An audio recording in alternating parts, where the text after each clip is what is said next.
Has anything in real life trickled down into your writing? Actually, yes. Usually when I'm not getting sex regularly, and this I know that's TMI, but when I'm not getting it regular, that's when my best smut scenes come out. Um, in my story, Hotel Snitch. In Hotel Snitch, the first chapter, Hermione is in a snow-dipped resort in Siberia on a weekend where Ron has the kids. And they're separated. They're not divorced yet, they're separated. But to escape the utter silence of her house and the sadness of the memories from their house, she escapes to the hotel that Victor owns. And she has a moment where she is called Mrs. Granger Weasley.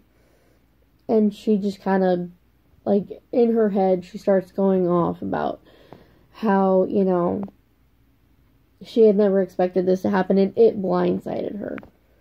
And honestly, I know how that feels. I am currently almost 18 months into a separation from my husband. We had plans to divorce. It was just a toxic environment for our children. But I do have times where I wish things had worked out.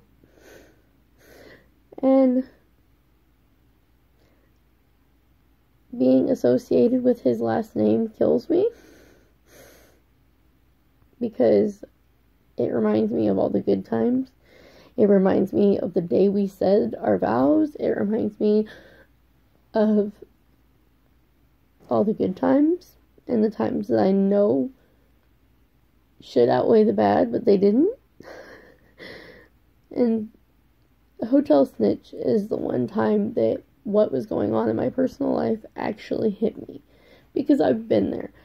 When your kids are with their dad for the weekend, and that silence from the second they exit that door, the silence is deafening. When you're around your kids all the time and you have to let them go for their own good, to be around their dad and to still have an active relationship with their other parent,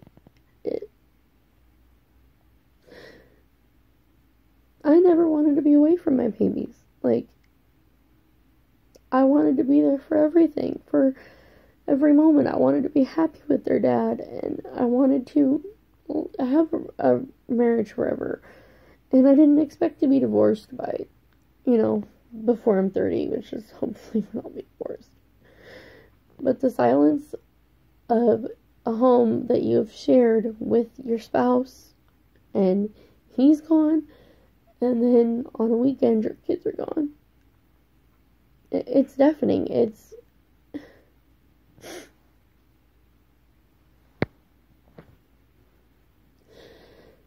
is. It's deafening. The silence when you're so used to screams of "Mommy, he hit me," or "Mom, she took a toy away from me," "Mom, she did this," "Mom, she did that," and then suddenly you have to let your kids go because it's what's best for them to have a relationship with their other parent.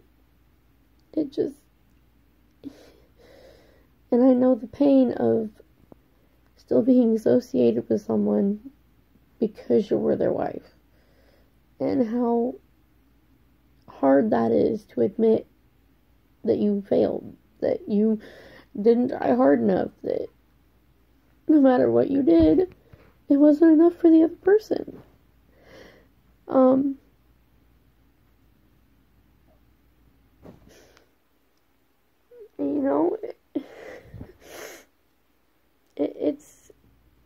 That's the one time that my real life really trickled down into my writing, was with Hotel Snitch. And I actually cried writing the first chapter of it, because it